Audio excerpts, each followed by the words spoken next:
السلام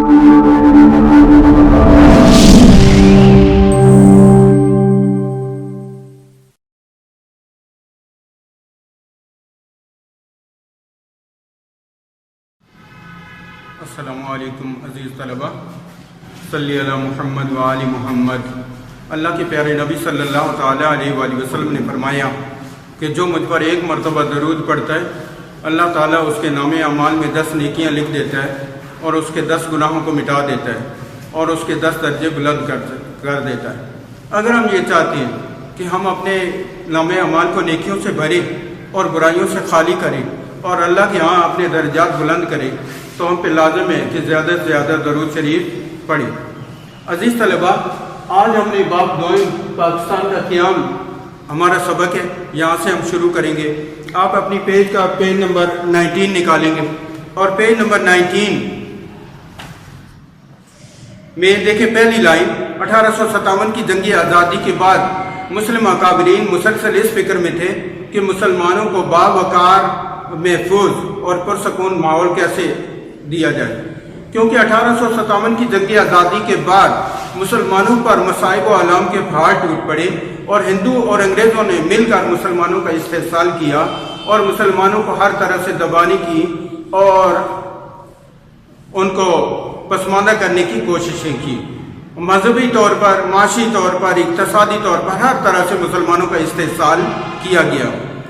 تو اسی لحاظ سے پہلا کوشچن دیکھیں، جنگی آزادی کے بعد مسلم اکابرین کس فکر میں تھے؟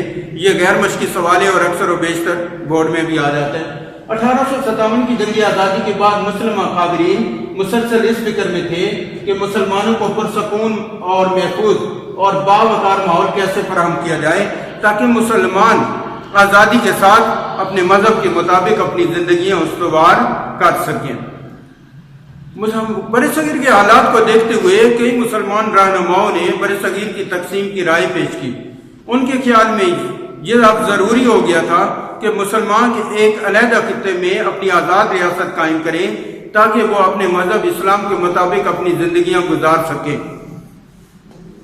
تو اس میں بر صغیر کے دوسرا کوشچن آپ کا مشقی شارٹ کوشچن بھی ہے، یہ بر صغیر کی تقسیم کی رائے پیش کرنے والی شخصیات کے نام لکھیں۔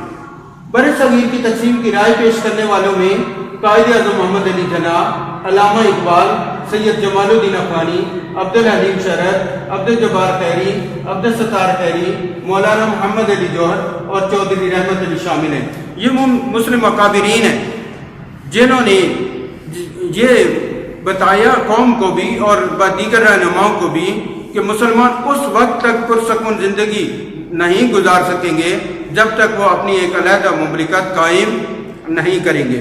اب میرے بچوں آپ دیکھیں گے پیج نمبر 20۔ پیج نمبر 20 پہ ہمارا ٹاپک ہے قرارداد پاکستان۔ آل انڈیا مسلم لیگ کے 27ویں سالانہ اجلاس مارچ 1940 میں لاہور میں ہوا، جس میں قرارداد پاکستان پیش کی گئی اور قرارداد پاکستان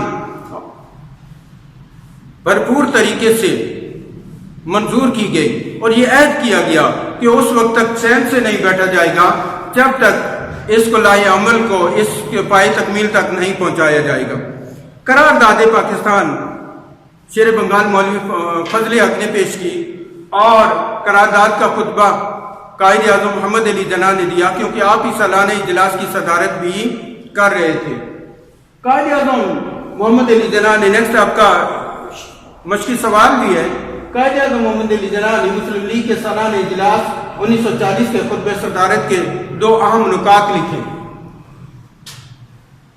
مسلمان ایک جواب دیکھیں، مسلمان ایک علیحدہ قوم ہے کیونکہ ان کے رسم و رواج، تہذیب، ثقافت اور سب سے بڑھ کر مذہب جدا ہے۔ صدیوں ساتھ ساتھ رہنے کے باوجود ہندو اور مسلمان اپنی جداگانہ پہچان رکھتے ہیں۔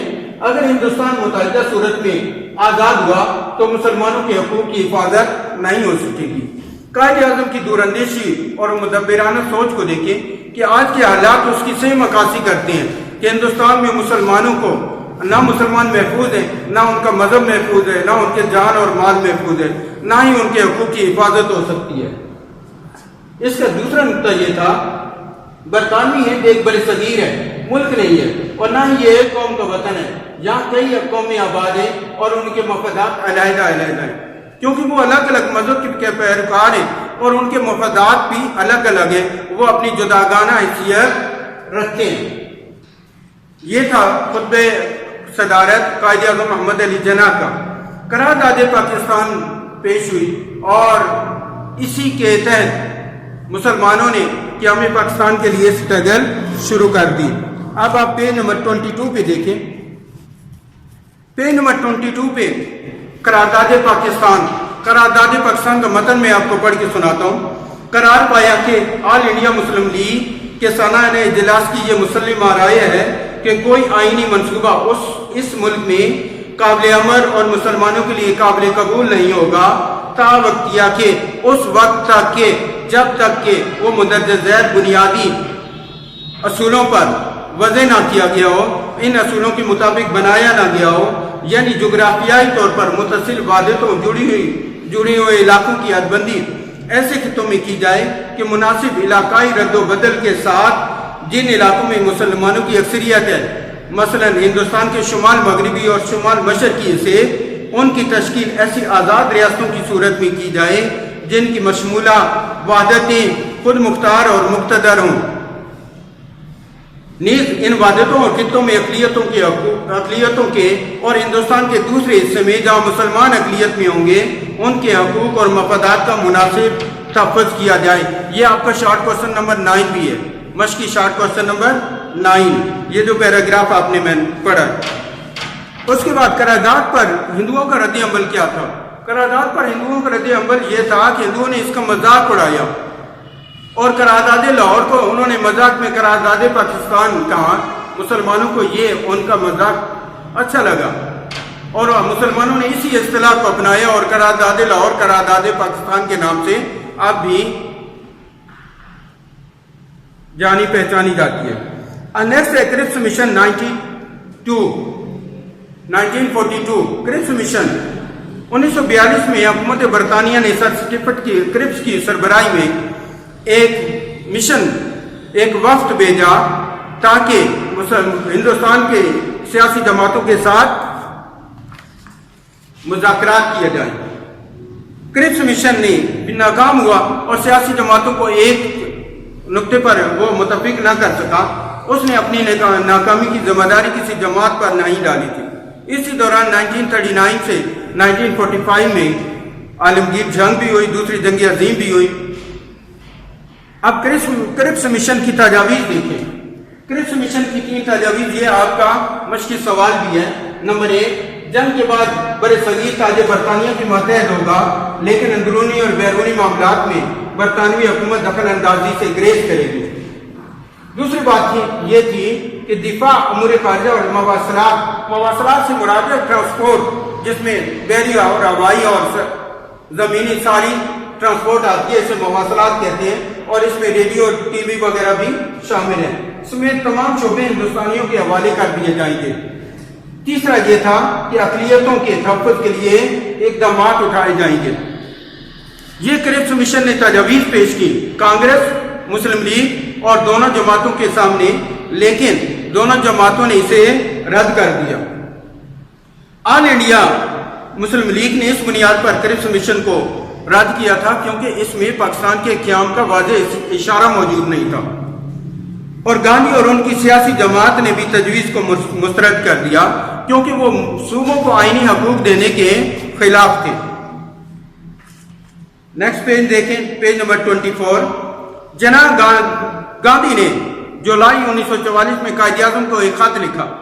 اس کے نیچے لائن بھی لگا لیں گے اور اسے نشان لگائیں گے۔ آپ خط میں کیا لکھا؟ آج میرا دل کہہ رہا ہے کہ آپ کو خط لکھوں، آپ جب چاہیں میری اور آپ کی ملاقات ہو سکتی ہے۔ مجھے اسلام یا مسلمانوں کا دشمن نہ سمجھیے، میں نہ صرف آپ کا بلکہ ساری انسانیت کا، ساری دنیا کا دوست اور خادم ہوں، مجھے مایوس نہ کیجیے گا۔ یہ وہ خط کے الفاظ تھے جو گاندھی نے قائد اعظم کو لکھا تھا۔ یہ شارٹ کوسچن جو مشقی آتے ہیں ان میں، غیر مشقی آتے ہیں ان میں بھی آ جاتے ہیں۔ نیکسٹ دیکھیں پیج نمبر 25 پہ۔ پیج نمبر 25 پہ جناب گاندھی مذاکرات میں قائد اعظم کا جواب ہے۔ جناب گاندھی مذاکرات 1944 میں قائد اعظم کا جواب تحریر کریں گے۔ آپ کا مشقی سوال بھی ہے، شارٹ کوسچن ہے۔ قائد اعظم نے گاندھی کے اس انداز کو دھوکہ اور مکاری قرار دیا اور اس پر زور دیا کہ وہ چاہتے ہیں کہ ہندوستان کی آزادی سے قبل پاکستان کا مسئلہ انگریزوں کو حل کرنا چاہیے، کیونکہ کانگریس اور گاندھی پر کسی صورت اعتماد نہیں کیا جا سکتا۔ ہم قائد اعظم کی دور اندیشی کو اس سے بھی اندازہ لگا سکتے ہیں کہ جو قائد اعظم اور گاندھی کے درمیان مذاکرات ہوئے تو گاندھی نے کہا کہ یہ ہم دونوں کے درمیان ہوں گے، تو قائد اعظم نے کہا نہیں، یہ مسلم لیگ اور کانگریس کے درمیان ہونے چاہیے، دوسرا یہ ریٹن میں ہونے چاہیے، یعنی یہ پیپر ورک ہونا چاہیے تاکہ ایک سند رہے کہ میں نے کیا کہا اور آپ نے کیا کہا، تاکہ آپ جانتے تھے کہ کانگریس اور گاندھی اپنے بیان سے مکر جاتے ہیں، ان پہ اعتبار نہیں کیا جا سکتا۔ نیکسٹ سی آر فارمولا 1944 میں ہی راج گوپال آچاریہ اور گاندھی نے مل کر ایک سی آر فارمولا تیار کیا۔ یہ بھی قائد اعظم کو پھنسانے کا ایک جال تھا، لیکن قائد اعظم ان کے جال میں نہیں آنے والے تھے۔ انہوں نے سوچا کہ اس کے ذریعے اگر قائد اعظم اس فارمولے کو مان گئے تو قیام پاکستان کو روکا جا سکتا ہے۔ اس کے دو نکات آتے ہیں، سی آر فارمولے کے دو نکات لکھے۔ اگر نمبر ایک، اگر علیحدہ مملکتوں کے قیام کا فیصلہ فیصلہ ہوا تو دونوں فریق ریاستی اور حکومتی امور میں باہم معاہدوں پر دستخط کریں گے، یعنی اگر دو ممالک وجود میں آ جاتے ہیں تو دونوں ممالک آپس میں ریاستی اور حکومتی امور میں معاہدوں پر دستخط کریں گے، ایک دوسرے کے ساتھ تعاون کریں گے۔ دوسرا یہ تھا کہ اگر آبادی کا تبادلہ کرنا مقصود ہو تو صرف رضاکارانہ بنیادوں پر ہوگا۔ جو مسلمان یہاں سے انڈیا سے پاکستان میں جانا چاہیں گے ان کو جانے کی اجازت ہوگی، اور جو رکنا چاہیں گے ان پر دباؤ نہیں ڈالا جائے گا۔